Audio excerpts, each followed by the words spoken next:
आम खबर देंगे। वज़ीर आज़म शहबाज शरीफ कोयटा पहुंच गए हैं। वफाकी वज़रा ख्वाजा आसिफ, मोहसिन नकवी और अता तारड़ भी उनके हमरा हैं। वज़ीर आला मीर सरफराज भुगटी ने काबीना अरकान के हमरा उनका इस्तकबाल किया है। वज़ीर आज़म की आमद खुददार वाक़े के तनाज़ुर में इंतहाई अहम करार दी जा रही है। वज़ीर आज़म अहम मुलाकातों और ब्रीफिंग में शिरकत करेंगे। इस पर मज़ीद तफसीलात जान लेते नुमाइंदा बोल न्यूज़ रशीद बलोच से। रशीद, अपडेट कीजिएगा। जी देखिए, वज़ीर आज़म पाकिस्तान अब से कुछ देर पहले कोयटा पहुंचे हैं और कोयटा एयरपोर्ट पे वज़ीर आज़म का इस्तकबाल वज़ीर आला बलूचिस्तान और काबीना के दीगर मेंबर ने की है।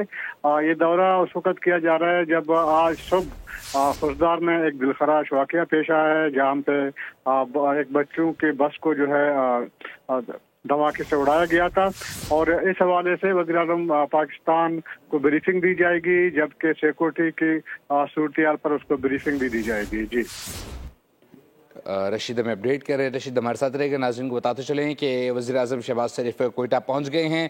वफाक के वज़रा ख्वाजा आसिफ, मोहसिन नकवी और अता तारड़ भी उनके हमरा मौजूद हैं। रशीद बलोच अपडेट करते, बहुत शुक्रिया आपका। सब्सक्राइब करें और बेल दबाएं ताकि कोई खबर रह न जाए।